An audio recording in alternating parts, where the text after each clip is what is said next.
je vais vous parler d'idéologie.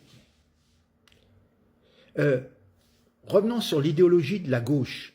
Marcher contre le fascisme en compagnie d'islamistes notoires, d'organisations très ambiguës, LFI, Solidaire, Sud, et voilà ce qu'a fait la gauche ce 22 mars 2025 à l'occasion de la journée mondiale contre le racisme et le fascisme.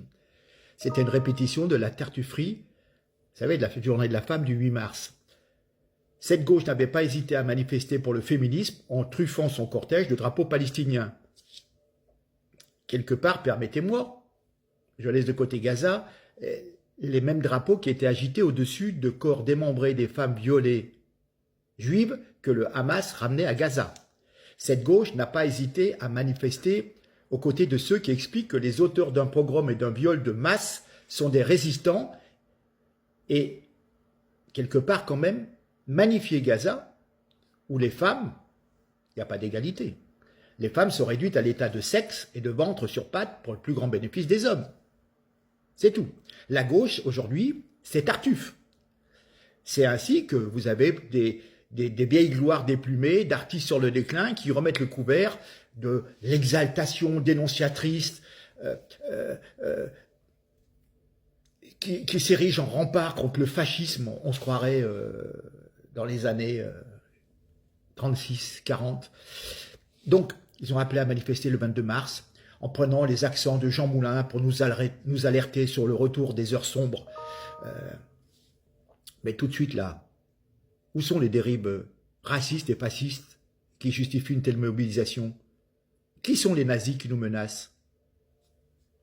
Mais qui a signé l'appel là pour la manifestation? Médine, Assa Traoré, Blanche Gardin? Attendez, Médine, celui qui voulait chanter son album Djihad au Bataclan, alors qu'on y a battu au cri d'Allah Akbar tant de compatriotes français? Blanche Gardin, qui se vante d'être antisémite? Ou encore la magnifique Assa Traoré, qui explique que la police tue tout en passant au silence les activités criminelles de sa famille? Plus de la moitié de ses frères ont été condamnés. Voilà, donc cet appel défend les valeurs fondamentales des islamistes, c'est-à-dire il fait de l'antiracisme le promoteur du système sexiste envers les femmes, parce qu'il défend cette tendance islamique. Il y a 4 revendications fondamentales dans le texte qui appellent à manifester. Une des manières de lutter contre le fascisme et le racisme serait donc le fait d'autoriser le voile dans le sport. Donc, le voile, c'est quoi? C'est un marqueur de l'infériorisation des femmes et un symbole de l'emprise islamiste.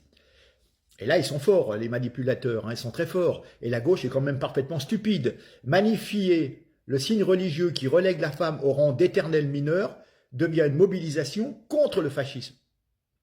Du coup, réclamer l'égalité pour les femmes deviendrait islamophobe et raciste. Alors là, bien vu. Le point commun entre nazisme et fascisme, c'est le refus d'accorder l'égalité en droit. C'est le refus de reconnaître qu'on est tous égaux. Et donc, ce refus de l'égalité se fait en raison de la couleur de la peau, en raison du sexe, en raison de la religion. Dans les sociétés islamiques, sont des sociétés où le préjugé racial est important, comme le préjugé religieux et social.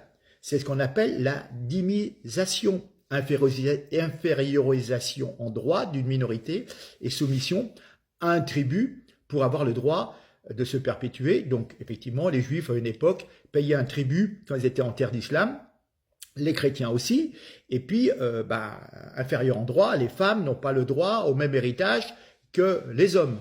Voilà, hein, on le voit, il suffit de regarder donc les sociétés maghrébines pour le constater. C'est un fait, c'est tout. Après, eux, ils pensent comme ça. Bon, et qu'on vient me dire que le fait d'être d'accord avec ça, c'est être antifasciste. Non, non. Parce que justement, le fascisme, c'est la négation de l'égalité de tout le monde. Donc, cette lutte antifasciste légitime l'infériorisation de la femme. Voilà. Et les 3 autres, il s'agit de la remise en cause du droit du sol, du rétablissement du délai de séjour irrégulier et de l'interdiction du mariage sur notre sol d'un étranger en situation régulière. Mais choisir de quelle façon la nationalité est accordée n'est pas un marqueur fasciste. Le droit du sang, le droit du sol se sont succédés sur le territoire français, comme européen. C'est une prérogative faisant partie des attributs de la souveraineté. Les États du Maghreb, par exemple, sont souverains dans l'attribution de la souveraineté. Je ne peux pas demander à avoir un passeport algérien. Et pourquoi eux, ils voudraient avoir les papiers français? On est bien donc ici dans une hystérisation sans motif du débat public. C'est complètement bidon comme argument. Le délit de séjour irrégulier, quant à lui, est une réalité. Il n'y a rien de fasciste à ce qu'un pouvoir démocratique choisisse qui il accueille et à qui il refuse le droit d'entrer sur son territoire. Je l'ai déjà répété maintes fois, en Algérie, ils ne se sont pas gênés pour mettre dans le désert tous les réfugiés subsahariens. Puis souvent, en plus, ils étaient un peu foncés, un peu noirs, donc c'est vrai qu'il y a quand même, il ne faut pas déconner, il y a les musulmans gris-blancs, et puis les musulmans noirs. Et puis il y a même des cimetières qui sont séparés. Il ne faut pas déconner non plus, parce que la Oumma des croyants, c'est une chose, mais à un moment, il y a blanc et plus blanc. Bref. Voilà, donc il n'y a rien de fasciste qui est la souveraineté d'un territoire. Donc on le reconnaît à l'Algérie, au Maroc, je ne vois pas pourquoi on ne le reconnaît pas à la France. Bon. L'interdiction du mariage. Évidemment, Robert Ménard, le maire de Béziers, a refusé de marier un étranger en situation régulière. Mais notre législation est ainsi faite que si un clandestin se marie, donc le mec il est hors la loi, il se marie et du coup on n'a plus le droit de l'expulser. C'est pas du fascisme. Ce mariage produit des effets d'aubaine et c'est facile de se marier, même si on n'est pas amoureux, de faire des mariages blancs ou gris, ce que vous voulez, pour justement bénéficier d'intérêts. C'est pas honnête. C'est pas honnête vers la femme que l'on épouse non plus.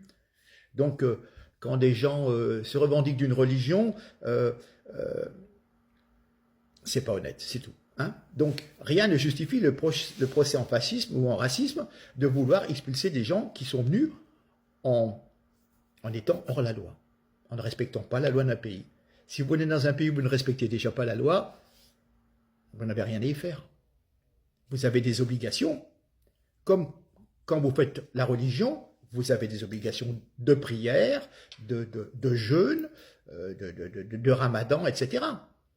Si vous ne le faites pas ou vous faites tout à moitié, et quelque part, ne dites pas que vous êtes croyant et que vous avez un sentiment religieux. Vous voyez ce que je veux dire? Ben là, c'est pareil. Si vous faites des actions en contradiction avec les lois du pays dans lequel vous voulez aller, ben déjà, c'est déjà pas honnête.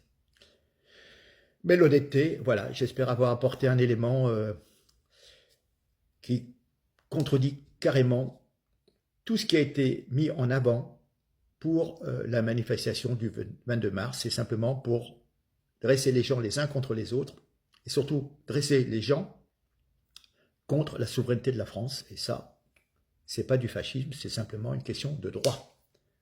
Voilà. Allez, à très bientôt et surtout, n'hésitez pas à partager. Merci.